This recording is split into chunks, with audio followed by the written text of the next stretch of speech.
I discovered my wife had been gaslighting me for years to make me think I was losing my mind. The realization hit me like a freight train on a random Tuesday morning when I found the notebook hidden behind her jewelry box. For 3 years, I had been questioning my own sanity, convinced that my memory was failing me and that I was slowly losing my grip on reality. Every morning, I would wake up exhausted, wondering if I had imagined the conversations from the night before or if I had somehow misplaced my keys again. It started small, almost imperceptible at first. She would ask me to pick up groceries on my way home from work, and when I arrived empty-handed, she would look at me with genuine concern and tell me she never asked for anything. I would rack my brain trying to remember the conversation, but the doubt would creep in. Maybe I had imagined it, maybe I was just stressed from work and my mind was playing tricks on me. The incidents became more frequent over time. I would come home to find the thermostat set to 78 degrees, sweat beading on my forehead as I walked through the door. When I asked her about it, she would shake her head and tell me I must have changed it myself that morning. I started questioning whether I was sleepwalking or if my morning routine had become so automatic that I was doing things without remembering them. My coffee mug would disappear from the counter where I was certain I had left it, only to turn up in the dishwasher hours later. She would find it there and ask me why I had put it away dirty, her voice tinged with worry about my forgetfulness. I began leaving little notes to myself, trying to track my daily activities, but even those seemed to vanish or appear in different locations than where I had placed them. The worst part was how concerned she seemed about my mental state.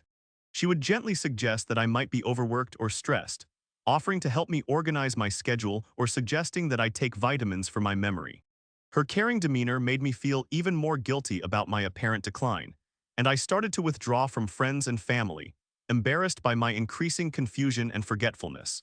I began keeping a journal, documenting the strange occurrences and trying to find patterns. Some days I would write detailed entries about conversations we had or plans we made, only to find her denying these interactions the next day. I started to wonder if I was having some kind of breakdown, if the stress of adult life was finally catching up with me in the worst possible way. The turning point came during a family gathering at her parents' house.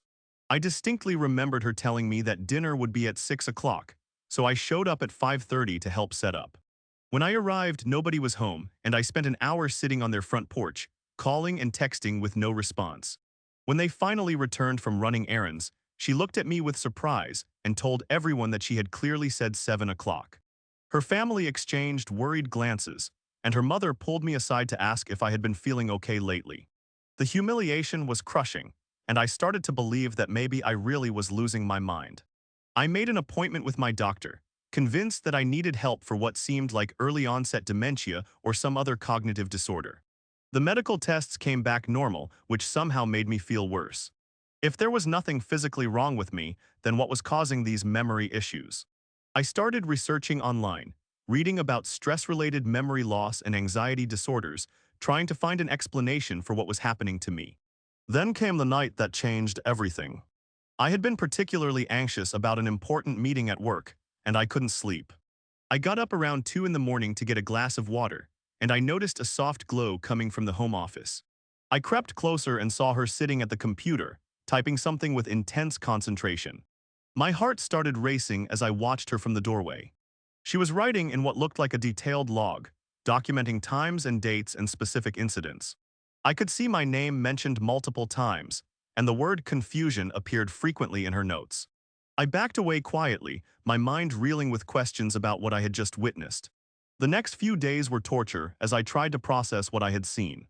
I wanted to confront her, but I was terrified that I had misunderstood or that my paranoia was getting the better of me.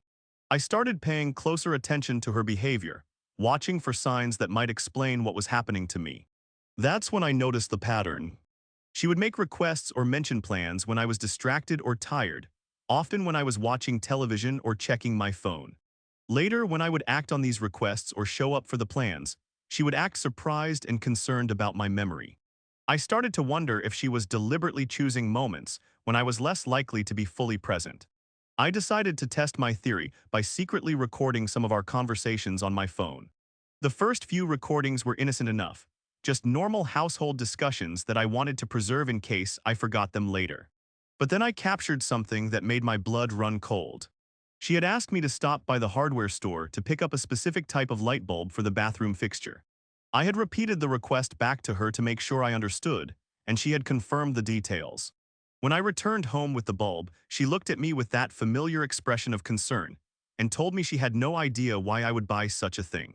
I played the recording back 3 times, my hands shaking as I listened to her clear instructions followed by her complete denial.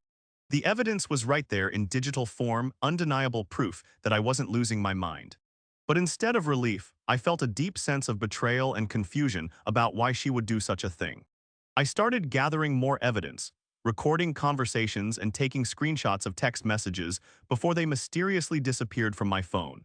I discovered that she had been accessing my phone regularly, deleting messages and moving items around to create confusion. She had even been adjusting the clocks in our house by small amounts, making me chronically late or early for appointments. The notebook I found that Tuesday morning was her master plan, a detailed log of every incident she had orchestrated over the past 3 years.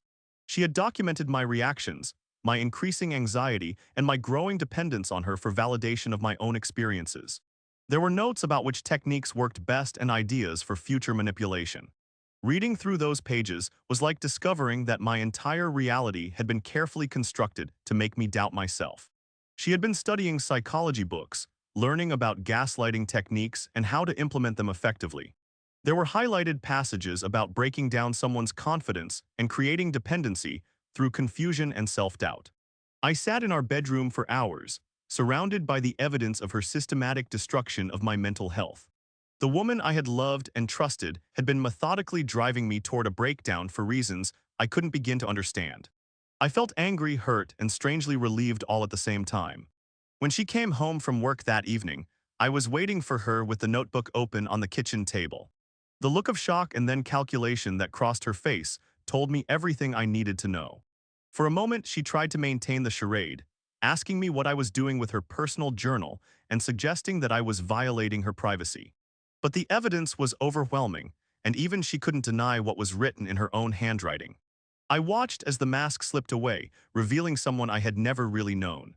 The caring, concerned wife who had been worried about my mental health disappeared, replaced by someone cold and calculating who seemed almost impressed that I had figured it out.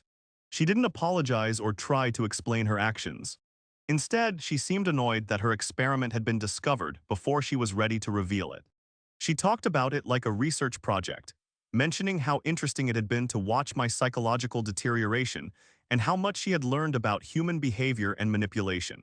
I realized that I had been living with a complete stranger for years, someone who saw me as a test subject rather than a partner. The woman I thought I knew had never existed. She had been a carefully crafted persona designed to keep me off balance and dependent on her validation. The divorce proceedings were swift and decisive. I had documented evidence of psychological abuse, and she seemed eager to move on to whatever her next project might be. I discovered that she had been researching other manipulation techniques online, apparently planning to escalate her psychological experiments. Moving out of that house felt like emerging from a fog that had surrounded me for years. I remember standing in my new apartment, looking around at the space that was entirely mine, free from hidden cameras and moved objects and altered clocks. For the first time in years, I trusted my own perceptions and memories. Recovery wasn't immediate or easy. I had to rebuild my confidence in my own mind, learning to trust my memory and instincts again. I started keeping a journal again, but this time it was for my own healing rather than as evidence of my supposed mental decline. I reconnected with friends and family who had been worried about me during those dark years. The most difficult part was accepting that I had been chosen as a victim because of my trusting nature and my willingness to doubt myself when someone I loved expressed concern. I had to learn to recognize the difference between genuine worry and manipulative behavior, between healthy self-reflection and destructive self-doubt. I never did find out what her ultimate goal had been or why she had chosen me for her psychological experiment. Maybe she was testing techniques for future use, or maybe she got some kind of satisfaction from watching me struggle with my own reality. In the end, understanding her motivations became less important than reclaiming my own mental health. Now, years later, I can look back on that experience with a mixture of anger and gratitude. Anger for the years of my life that were stolen and the trauma that was inflicted, but gratitude for the strength I discovered in myself and the clarity that came from surviving something so insidious. I've learned to trust my instincts again, to value my own perceptions, and to recognize when someone is trying to manipulate my reality. The experience taught me that psychological abuse can be just as damaging as physical violence, and that recovery is possible even from the most systematic attempts to destroy someone's sense of self. The notebook that revealed her deception still sits in a safety deposit box, a reminder of what I survived and proof that my memories and perceptions were valid all along. Sometimes I think about other people who might be experiencing similar manipulation, wondering if they're questioning their own sanity the way I did for so long. I hope that sharing this story might help someone else recognize the signs of gaslighting before it goes as far as it did with me. The human mind is remarkably resilient, but it's also vulnerable to systematic manipulation by people who understand how to exploit our natural tendency to trust those we love. The most important lesson I learned is that if you consistently feel confused about your own memories and experiences, especially when someone else is involved, it's worth investigating further. Your instincts and perceptions are valid, and no one has the right to deliberately distort your reality for their own purposes. Looking back, I realized that the red flags were there from the beginning, but I was too trusting and too invested in the relationship to recognize them. The gradual nature of the manipulation made it difficult to identify, like slowly adjusting the temperature in a room until you don't notice how uncomfortable you've become. Recovery has been a long process, but I'm grateful every day for the clarity I've gained and the strength I've discovered in myself. The experience fundamentally changed how I approach relationships and how I value my own mental health. And while I wouldn't wish it on anyone, I'm proud of how I survived and rebuilt my life.